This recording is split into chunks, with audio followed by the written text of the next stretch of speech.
Hello, everybody, and welcome back to a brand new edition of KerVAM, a Doctor Who podcast, where normally we talk about Doctor Who DVDs, Blu-rays, special features, documentaries, all that area of Doctor Who. And of course, today we are actually able to do that because last week a new Doctor Who collection Blu-ray for season 15 was announced. It feels like a while since we've been able to actually talk about a DVD and Blu-ray release. We covered the Daleks in Colour and Underwater Menace, but apart from that, we've been talking about new Doctor Who. So it's time to head back to 1977, I think, 77/78, to re-experience season 15 all over again. I'm joined by Ryan and Bill. Ryan, I feel season 15 is sometimes a little bit maligned by fans. I wouldn't say it's, on the top of the list. So where does sort of the season as a whole sit for you? To put it simply, it's very much a mixed bag. There's half of it that is really good, solid Tom Baker stories. Obvious ones, them being Horror Fang Rock, Image of the Fendal, and the Sunmakers. Yeah, on the other half, things are not looking so good. We have Invisible Enemy, Underworld, which is commonly regarded alongside Ponds of Nimon as the worst Tom Baker story. And I know Invasion of Time has its fans, but I am one of them. Yeah. I love Invasion of Time. I'm very sad to say I've given it 3 goes, and every single time I just can't get into it. I'm so sorry. It's okay. It's okay. I understand. and it's not the worst Tom Baker season. I think season 17 is probably still the worst one because, except for City of Death and Sharda, everything else is pretty shoddy, even by that period standards. And describing season 15 as a mixed bag kind of sums up the whole Graham Williams period of it's true. Bad to say. It's an era I did enjoy. Definitely, there were a lot of enjoyable stories, but it was just so very up and down, which was a shame when you consider the Philip Hinchcliffe period, which was just consistently just very strong across the board. Yeah, exactly. Yeah, it feels like season 12, 13, 14 you just think of as great seasons of Doctor Who, and then you kind of got 15 that just feels like a little bit of a letdown off the back of that, I feel like, and then it kind of picks up with the Key to Time again after it. So I don't know, Bill, where do you sit on season 15 as a whole? Yeah, I think it's in a weird position where it's the transitionary period between 2 very different eras, really, isn't it? So I think because of that, it has a very weird feeling to it. It starts off very well with Horror Fan Rock and then Image of the Fendal, the 2 last Gothic horror stories. Yeah. And those are both very fine entries into that genre of Doctor Who story. And then, it's just a bit, it kind of meanders a bit. The Invisible Enemy is fine, but it is weaker than those 2, I'd say. But I feel like there's some nice ideas there, which I just think, given the time and money they had back then, they couldn't properly visualize that well. The whole having miniature versions of the Doctor and Leela going inside the real Doctor's head is quite a fascinating idea, but I just think that the budget just wasn't there for that particular idea at that point. And then the Sunmakers, as Ryan says, is quite good as well, a very good political satire. And then you've got Underworld, which it's Underworld. I mean, there's nothing. Not good. No. Yeah. It does try. I get it, and I get that some people would argue that at least the first episode is fine. Yeah, and then it just falls apart from there. Yeah, when they arrive into all the cave sets that aren't real is basically when it all goes wrong, isn't it?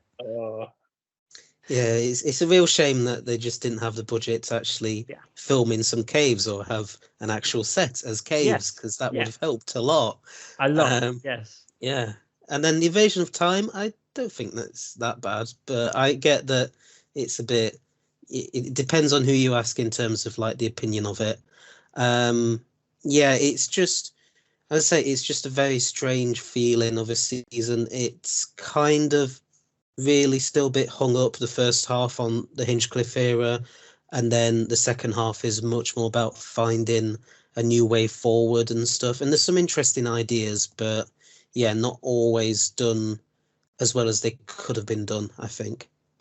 Yeah, exactly. I think you can certainly see, as you say, in stories like Underworld and probably Invasion of Time to an extent, that the budget was really lacking there. When you got the tinfoil monsters of the Vardens in Invasion of Time, and then the TARDIS turns out to be a disused mental hospital or something, like at a swimming pool and stuff, which as a 10-year-old, I really enjoyed, and I think the nostalgia of it has just stayed with me a bit. Of the whole, I've loved a Gallifrey story. I loved seeing the inside of the TARDIS, even if when you look at it as an adult, you go, yeah, this is just like a pretty dodgy old building that's just the same thing over and over again. But I've just got a lot of nostalgia for it, so I think I really like it for that reason. And as you say, I think Sunmakers as well is a really strong story.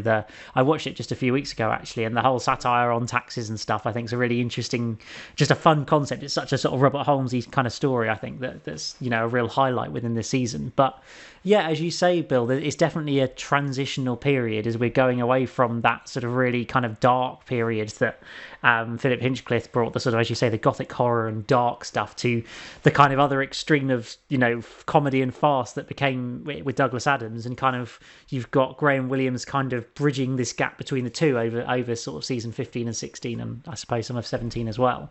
So yeah, it's a really interesting time for the show. And, you know, I think it's fair to say we're never going to be unhappy with a box set. And I mean, Ryan, looking at the seasons that are still left to come, are there many you would have chosen ahead of this one, or are you pretty happy that this was the next one? Getting another Tom Baker season is always good, even if it's not my choice. I mean, I would have gone for, well, obviously season 13, because that true, probably might be the best of season of Tom Baker's run. I don't know. I have to decide on that, but I think it might be his best one. It's definitely the most consistently strong for the most part. I mean, I know Android Invasion is okay, but everything else is just pretty incredible across the board. I would have gone for that. I would also go for maybe there was one from the 80s I would have liked, but I think we've already had too much 80s stuff already that we needed the 70s one. And but yeah, I think, but I'm not complaining, even though it is a mixed bag of a season. I'm happy with what we got, and the more Tom Baker season we get, the happier I'll be. Even if it's not my first choice, but it's still good regardless. Yeah, exactly. And well, they've got to spread them out a bit because you only got season 13 and 16 left of Tom Baker now after this one. So we're getting closer. And as you say, I think we've only got season 21 and season 25 left of the whole 80s. So, you know, they're really going to have to start releasing Patrick Troughton one somewhere soon because we're running out of other box sets to do. And that's funny. I think someone counted it online. I think we have 5 60s seasons, 4 70s, 2 80s, and one from the 90s / wilderness, thousands. So it was only 11 sets. That's definitely coming towards the end of it now, aren't we? I feel like maybe 4 years, 3 or 4, because I feel like they're going to max out at like 3 a year. So I guess if there's 11 left, then that's probably about 4 years. So 2028, we can finally look up on our shelves and see 26 or 27 of these box sets. It's gonna be a great day. I'm looking forward to it. But Bill, we obviously saw with the announcement of season 15 a fantastic trailer featuring the return of Leela on Gallifrey, and during the Time War and all of this. What did you think of the trailer and seeing Leela again as a companion in Doctor Who? Yeah, I really loved it. I thought it was great how they tied into the Time War stuff and everything, and I think the Gallifrey audios that Big Finish has been doing lately and stuff as well. And I really liked how it ended with her being reunited with the Fourth Doctor. I think that was really lovely. Yeah. And is it a bi-generated Fourth Doctor then? Is that what we're supposed to assume? It could be. It could be, yeah. Well, yes. I don't know. I think it was just great to have Louise Jameson back playing the part again, and really probably the first time since she left, or unless we count Dimensions in Time, then it's it's been quite a long time for her. So the fact that she can still pull it off, I think, is really commendable. Yeah, and she's just Leela. I mean, it's just like an effortless performance, really. It's like she only stops doing it yesterday. Yeah, exactly. Like it felt so, just fitted so perfectly. She was, I agree. She was so good in it. And I thought, Ryan, it was also very cool to hear some Murray Gold music in the background there. I heard the Doctor's theme from Series 4 and stuff like that in there. I don't know. It just gave it a real like nostalgic vibe with the Gallifrey theme, the Doctor's theme, all of that in there, and seeing like the Time War and Daleks and all of that. I don't know. What did you think? It was definitely felt like a good blend of classic and modern Who. Interspaced together. It's I was really impressed by how it was done and seeing multicolored Daleks. Yeah. And perhaps executed much better than it did in Victory of the Daleks. Absolutely. Maybe just a bit. Yeah. I mean, at least they were brightly coloured. That was almost looked like Power Rangers. So anyway, indeed, yeah. It was definitely a well done trailer. Definitely one of the best ones. I think it's up there with the season 26 trailer with Ace, and I thought that was one of the best ones. And the season 9 one with Joe Grant with Sea Devils. I think these three are like maybe the top 3 of these of the trailers that they've done so far. I think these might be the best ones yet. So yeah, Pete McTee definitely knows how to put together a really good little short film, and hoping that Russell somehow keeps him on in some form or fashion in this new universe we are in. Yeah, well, I'm pretty sure, wasn't he involved with the Tales from the TARDIS, those things on iPlayer? I'm pretty sure he wrote a couple of those, didn't he? So I hope he sticks around for doing more than just that. I hope he gets involved in some major capacity. Yeah, well, you never know. He might be writing the Sea Devils spin-off. Who knows? He nearly put the Sea Devils in praxis, I think, didn't he? So he thought about it, but if anyone could do a better story than Legend of the Sea Devils, it's him. Absolutely. And Warriors of the Sea. I think most people can do a better story than Legend of the Sea Devils, but there we are. It wasn't one of the best ones, was it? So obviously within the trailer, we also got to see some of the new features that we're going to see on the box set. So we'll just chat about the few of them and the little hints that we did see. So I think probably the biggest feature and the one that I'm probably looking forward to the most is the big documentary on Graham Williams, because I feel like because obviously Graham Williams passed away quite a long time ago. He hasn't been sort of on documentaries about behind the scenes and stuff before. So I feel like seeing a full-on documentary about him, about his life, and and being involved in such a sort of transitional time in Doctor Who, I'm really interested to just learn more about him and see that. And obviously it's a Chris Chapman documentary, so it's gonna be a good one anyway. But I don't know, Bill, is that a feature you're particularly looking forward to on this box set? Yeah, absolutely. I'd say I'd agree with you that it's probably one of the ones I'm looking forward to most. I mean, I think it's quite interesting how the Graham Williams era kind of has that kind of difficult reputation among fans of being kind of this weird few years where Doctor Who kind of, it could be argued, stops doing what it should be doing with the gothic horror stuff and did whatever that it was doing for a few years. But I would say that's understandable.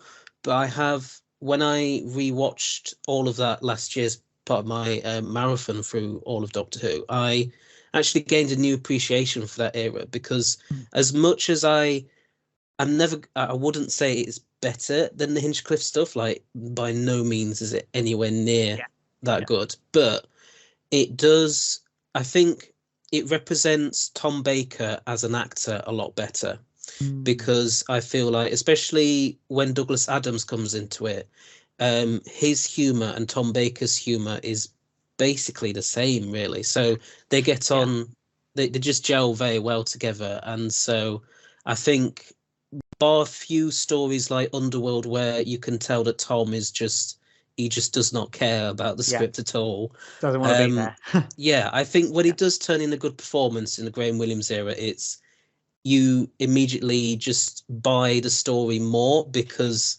of him alone, and the fact that he's able to just have such witty one-liners and everything. And he sells it in a way that is so believable, and just I think it works more to his Doctor than the more broody, sort of moody stuff that was going on in the Hinchcliffe era, because that, whilst that was good, as I say, I don't know if it suited Tom in the same way that does, because it's not really it's not the number one way you see the Fourth Doctor as, really, is it? When you see him as an incarnation, you see him as a much more lively, much more jokey incarnation compared to like John Pertwee, for example. Yeah, that's right. So yeah, I understand why people don't like the Graham Williams era. I think that's fair enough. I think, as I say, it's never going to be the Hinchcliffe era, but regardless of what you think of it, I think it's still a fascinating one to do a documentary on, because the show was going through so much bad stuff at the time in terms of budgets and inflation and all that stuff, and I think it's be really fascinating to try and just hear a bit more about how that was for Graham, and obviously how he had his difficulties with Tom Baker and everything, and just hear more about how that affected him, and why he decided to pack in after season 17. I think would be really fascinating. Yeah, absolutely. Yeah, I would I would say everything you said, I definitely agree. I mean, I think with the Philip Hinchcliffe, I think that with Tom's Doctor, I think they were trying to make him a bit more sort of a. It's interesting because Tom Baker, you can definitely see an evolution in his character from showrunner to showrunner. I mean, with his first story only, it was done by the same people who did the John Pertwee era, and in that first story, he's definitely more zanier. He's a bit more crazy. But I think when we get to Philip Hinchcliffe, from Ark in Space to Towns of Wen Chiang, they definitely tried to make more of a Holmesian character that can be entertaining and be like how we expect Tom Baker to be, but yet he has something of a bit of a dark side to him, something that's a bit more an edge to him that's a bit unpredictable, which I actually think helps you get. It makes his Doctor much more. It makes his Doctor a bit more intense, because it's like when he's serious, when he's up against Sutek in Pyramids of Mars, for example. When he's being serious about the threat, he's being deadly serious about it makes the threat much more legit. It makes it much more, all right, this is a real serious threat here, when compared to something when he, like in the latter Graham Williams period, where like Horns of Nine, where he's just not taking these people very serious, being all jokey and flippant about it. Ends up implying a lack of threat, which takes away from the tension of the story. And I think because in season 17, he's practically turned into a comedian, where he's just handing out jelly babies left and right. Well, I don't know whether that's to do with Tom Baker or Douglas Adams. I don't know. Or maybe both. The combination, that's true. Well, I don't mind the more jokier Tom Baker that we got in Williams period, but I think they maybe just took it a bit too far, but mainly in season 17. Like when it worked, it really worked, like City of Death and Sharda, for example. But all the other examples, like Creature from the Pit, Horns of Nine, it got a little bit too much. I think that's when that sort of humor got a bit too out of hand, which is why in his last season they definitely drastically toned it down, and he definitely got more serious. But then again, you could definitely see by that point that Tom was feeling less enamored of the role by that stage, and he had practically mixed feelings towards it, where he loved it but he didn't, which you could tell. And I will say, with this documentary, I'm definitely looking forward to it. I think this is the one I'm looking forward to the most, because it's interesting to see what Graham was going through during that period, and how he tried to manage Tom Baker's big personality at that stage. And I know in one interview, Tom Baker always said that Graham found him absolutely irrational, and you Yeah. can definitely Yeah. see why. And it's interesting to see all the different points of view towards it because, like I said, even though I'm mixed towards Graham's period, there are definitely some things that should be celebrated. Like, for example, he introduced K9 to the show. It was Yeah. K9 was introduced, and even though we had Susan, he gave us a proper, fully fledged time lady as a companion with Romana, who one of the best companions ever, and he introduced the concept of Doctor a season having a story arc with the key to time, even though it ended up being anticlimactic by the end, its last two stories, which kind of spoiled the whole season a little bit. But he introduced that concept, which even before modern Doctor Who made it popular. So there's definitely, even though there were some ups and downs, there's definitely a lot of things that I definitely should be celebrated about Williams' period as showrunner. Yeah, exactly. Yeah, I definitely agree. There's definitely innovation in there that he tried to do. It wasn't just about keeping the show ticking along for 3 years. There was, as you say, doing new things with the art, with an arc for season 16, or doing Underworld where it's all CGI sets and all that kind of stuff. Yes, it looks terrible, but it's at least trying something different, I suppose, being experimental. So I'm certainly very interested to see and hear more about Graham Williams' life and his experiences and how that influences the show and the role that he played in the show and all of that. I'm sure that it's going to be a fascinating documentary, and just to learn more about somebody who I just don't feel like I know enough about in Doctor Who so far. So I'm definitely think that's going to be a highlight of the box set. A normal feature that we're kind of used to now is the in-conversation interviews. This time, of course, is with Louise Jameson. I think it was pretty obvious that was going to be the case. Ryan, do you feel like there's new ground to tread with Louise Jameson, or have we heard a lot of, is she just going to be saying, oh yeah, I had a terrible working relationship with Tom Baker for the 100th time, like we've all heard before? I don't know. Do you think there's going to be anything new? I think it will be sort of that, but I think she might add more context to it, given how in-depth these conversations are. That I will be surprised that there'll be more context added to it, like before meeting Tom Baker, working with Tom Baker actually, and then also more importantly, what happened after she left, like how that relationship improved over time. Yeah, it's interesting to hear all the context there, and also everything that she's been doing since. I know that, I don't know which show she's in now, if it's Coronation Street or EastEnders, but she's in one of those. And again, hearing all her different stories about working in theatre, I think there's definitely so much that's still to be explored with Louise Jameson, because again, these in conversation with Matthew Sweet are always a good highlight of these box sets, and so it'd be very interesting to hear what Louise Jameson has to say. And I wouldn't be surprised if for season 16 it's either Lala Ward or more likely John Leeson. I think when you get to season 16, you probably have to go for John Leeson. I think, because I don't think we had an in-conversation, but I feel like we had a long interview with Lala Ward on the season 17 box set. I think there was some sort of hour-long interview thing. It wasn't a Matthew Sweet one, but it was kind of ticking that box off. So I feel like, as you say, maybe John Leeson, maybe, I don't know, there's not really anybody else left from that period, is there, really, to do another interview with, I suppose. So we'll have to probably wait 3 years to find out what that's going to be now, I expect, but we'll get to it in the end. And so another one of the features that is coming to this box set is an in-depth making of documentary for Horror of Fang Rock. So, Bill, of course, Horror of Fang Rock is slightly unusual in that it was filmed at BBC Studios in Birmingham rather than in London. So, I mean, are you intrigued to hear sort of more of the behind the scenes of how that story came together through this new documentary? Yeah, absolutely. I think any behind the scenes story for any Doctor Who serial is really interesting. So I think this especially will be very worth a watch. I think didn't they try to actually film in a real lighthouse, but then they couldn't get permission or something? Yeah, so I think it was something like that. Yeah, so it looks like in the documentary they've gone to the actual lighthouse they presumably were going to use, but didn't, I guess.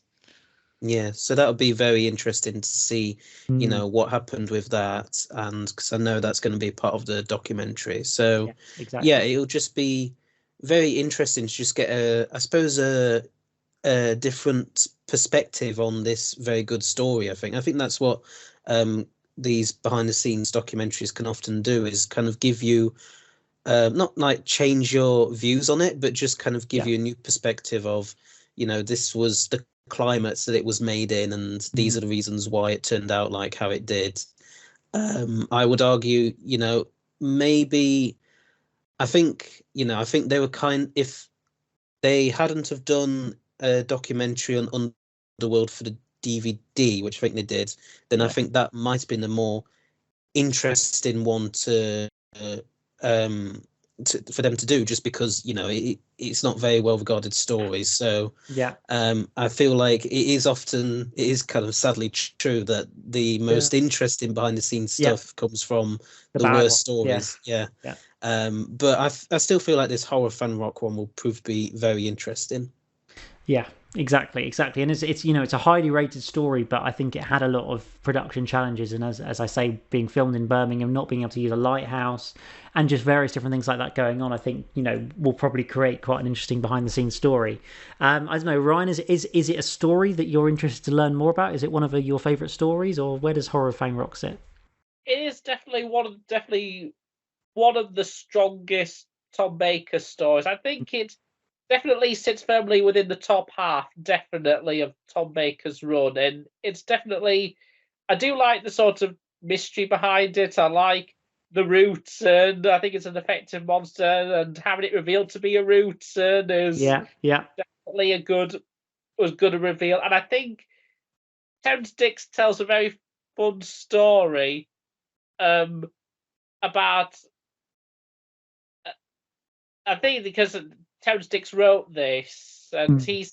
when he was because Robert Holmes commissioned it, and Robert said to him, "I want you to write a story that's set on a lighthouse." And Terrence like, "But I don't know anything about lighthouses." And Robert said, "Go off and buy a book about lighthouses then," Yeah. which was a bit of revenge because when Terrence Dicks commissioned Robert Holmes to do Time Warrior, uh, Yes. he said he said have it set during the middle during that period of time, and Robert Holmes like, but I don't know anything about that period of history. And he says, "Oh, buy a history book then." So Terence Dicks has always described Fang Rock as Bob's revenge. Mm. So Yeah. it's Yeah. and I do think it's a good story, and I'm a bit surprised that that is the story that's gotten the updated Yeah. effects. Well, the new Rutan though.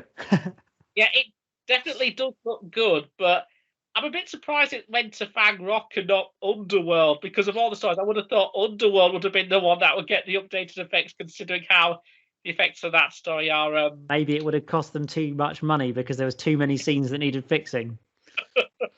Just do the Yeah, whole backgrounds again. yeah, probably, but Beyond the situation. still a bit surprised by that. But Yeah. Yeah. hey, but either way, the new route does look really good. I will Yeah. say. Yeah. I like the slight redesign of it that they've had. There's a little eye in there, and I do think it's a Mm. good little attention to detail. And so I'm definitely looking forward to checking out the new effects when Yeah. the set. Yeah, absolutely. It's always good to watch those. Even sometimes they can take away from what's already there, but often I think they enhance it and just add a little bit, tidy up some of those shoddy effects from the 60s and 70s. It's always good when we can do it. And so obviously we have Behind the Sofa, which we always have. I don't know, Bill, is there any notable guests on Behind the Sofa that we haven't seen much of or that are quite interesting? I don't know. Anything jumping out of you for Behind the Sofas this time round? I don't think so. Although I'm a bit surprised that Peter Davison is not with Janet Fielding and Sarah Sutton this time. Yes. I think that's a bit different. Must Mm, just not been available on that particular day. I suppose so. Yeah. Um, Yeah. yeah, but I think it will still be very interesting to see what all of the contributors make of these stories, particularly Underworld. I think will be deeply fascinating to see their Yeah, reactions. I'm not sure they're going to have the greatest thoughts on that No. story somehow. It's going to be it's going to be interesting. And then Ryan, the last main sort of new feature on there is another one of the Tom Talks documentaries that we of course had for the first time on season 17. That, assuming it's the same format, is basically just we'll stick a camera in front of Tom Baker and he'll just chat about random stuff for 45 minutes and we'll enjoy it. So, you excited to hear 45 minutes of random stuff from Tom Baker? Absolutely. 45 Baker talking, can't go wrong with that. Well, exactly. First one was definitely intriguing. I mean, it's definitely interesting. I mean, I remember one of the highlights of when he was revealing his time about working on Blackad.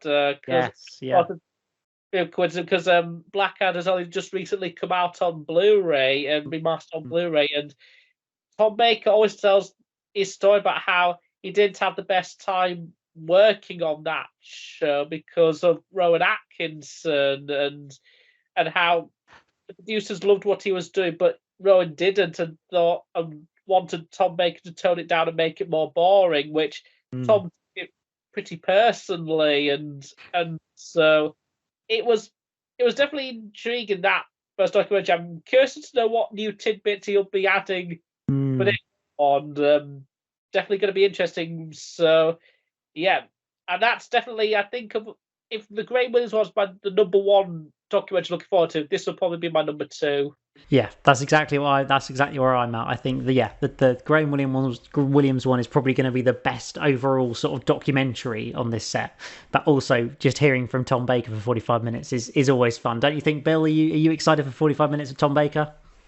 Yeah, I mean, Tom Baker could just read, I don't know, as they would have said back then, like the phone book, and you'd be just absolutely captivated throughout. So yeah, he's just got a lovely kind of, he's got that wonderful voice, and he's got that he almost like cheekiness to him sometimes, some of the stories he tells, and I think he knows that he's being cheeky, and he likes to play on that, which I think is brilliant.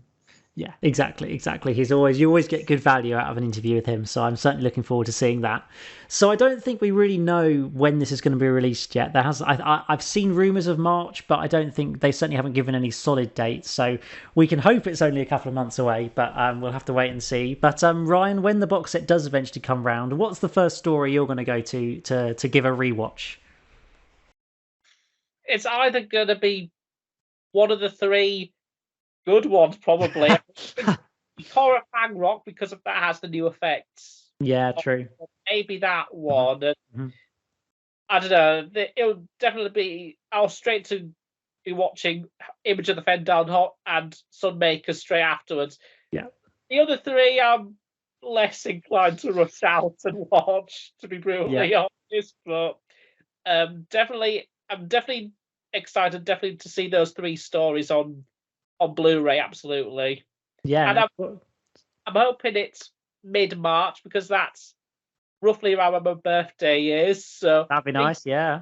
Mid-March, please let it be mid-March. Yes, let's aim for that then. That'd be really nice, wouldn't it? Yeah, to have it then. And I was thinking that it's been the Horror Fang Rock was released on DVD like nearly 20 years ago now. So like it'll be a pretty significant sort of restoration, hopefully an improved restoration, given literally 20 years of like technology improvements and things as well. I think could make quite a difference there. And Bill, is there one story you're going to be going to watch first? It probably will be Horror Fan Rock as well, again for the new effects and stuff. But yeah, I think it'll just be interesting to because I think like when I was watching it all through last year, I remembered very little about like the Invisible Enemy, for example. So I was very intrigued when watching that, because I kind of forgotten just how, as I was saying earlier, like the concept of it anyway is very interesting, even if the execution is not their fault, but just not quite there, I think, at that particular time. So yeah, I think it's a very interesting season that they've gone with. I think it wouldn't be anyone's first choice. It's still fascinating watch regardless, and we know that of the collection range, we're always going to get very fascinating in-depth documentaries and special features and the like. So yeah, we're going to be having a lot of fun. And funny enough, with the Invisible Enemy, you're talking about the interesting concepts there. that is definitely an idea of going inside a living creature would get explored again in modern Doctor with Into the Dark Place. Yeah. Because that, I feel like that, I would say, definitely improved that concept because obviously it looks much better. Yeah, exactly. Though I remember I watched Invisible Enemy like, I don't know, 2 years ago for the first time in like 10 years or something like that. And I kind of watched it thinking, as a child, I used to really like it. But then I watched it a couple of years ago and I was like, I don't really know why I really like this story. Like, it's fine. It's okay. But I don't know why I had such fond memories of it being some amazing story. I don't know, maybe just as like a 10-year-old or an 8-year-old, maybe seeing like people going inside the brain and stuff was really cool as a child. I don't know, but I just thought that was quite interesting that sort of some stories really stick with you from childhood and you always think they're amazing, and then there's other stories where you're like, why on earth did I think that was good? So yeah, I thought that was quite an interesting one. Well, that's probably all there is to say on season 15 for now. Of course, when the box set actually comes out, we'll do a proper podcast chatting all about those features, getting stuck into that Graham Williams documentary and reminiscing about the various anecdotes I'm sure Tom Baker is going to share. But just before we finish, I just wanted to quickly touch on the news that we heard, I think last week, something like that, about the spin-off for Doctor Who that may well be coming this year, or start filming in March, hopefully. The War Between the Land and the Sea. What a great title. Really, like, you've got like Torchwood and the Sarah Jane Adventures, and then you've got The War Between the Land and the Sea. I'm not sure. Hopefully that's a working title. But it seems to be a Sea Devil spin-off. That seems to be the suggestion. Bill, would this be your first choice for a spin-off? No, not even my second choice, really. But I mean, if it's true, then, well, I'll give it a go. And I think, the interesting stuff you could do with the Sea Devils. I mean, as long as you don't do Legend of the Sea Devils again, I think you'll be all right, really. Well, yes. Yeah, I think it could be. It depends on, because I've heard it could be set in the present day with Unit, and it could be some kind of war between Unit and the Sea Devils. I think that'd be really interesting. Or then again, it could be something to do with the distant past. It could be the Silurians and the Sea Devils, like when they were ruling the Earth, perhaps. I think that would be really intriguing. So, yeah, whatever they do, I think will be very interesting. If it is true, because as ever, these rumors, we don't know for definite. But yeah, it's a very strange choice, and I think when we all kind of think about the spin-offs that we want the most, we think of like the Eighth Doctor, we think of the Fugitive Doctor, we think of Master, we think of all sorts, and yet I don't think anyone is really clamoring for Sea Devil 1. Not that I think it's going to be bad, it's just not really the first thing that comes to mind for a lot of fans, is it? Yeah, I think that's the thing, isn't it? It just doesn't feel like the obvious choice. Like, it could be good. It probably will be good, as you say, but I don't think it's, it's not on my wish list necessarily. I don't know, Ryan, have you got more excitement for it, or? I don't know if I would say I'm excited, but then again, anything's better than Voice of the Deep and The Legend of the Sea Devils. That's definitely true. I will say. And then again, I mean, I'm hoping this is a success and we don't end up with something like, say, Class, which was just forgettable. I still don't know who that show was made for. I don't know. That's always a problem, yeah. It was always just like, I never really understood that show, really, and I hope it isn't a repeat of that. I really hope it isn't. And that was the last spin-off that we had, so which is a shame. But then again, from the bottom comes the top. So, I mean, I'm hoping this is a success. If this is the spin-off that was been rumoured and it's about them against the Sea Devils or the Silurians, then I'm really interested in seeing it. I do like this current unit team that's been established, and if it involves them going up against the Sea Devils and Silurians, then I'll definitely give it a watch. Absolutely. Yes, I'm sure we'll still end up doing weekly episodes of the podcast about it, even if it's no good and we don't want to watch it. We'll still end up doing it because it's just inevitable, isn't it? But yeah, I mean, as you say, Ryan, we've only had one series of a spin-off in the last 13 years. So just to have another spin-off would be quite exciting, I think, really, wouldn't it? And to kind of hopefully launch the wider Hooniverse of spin-offs and other shows. Not that it becomes like to the Marvel or Star Wars level, but just a bit more outside of the main show, I think could be really exciting. So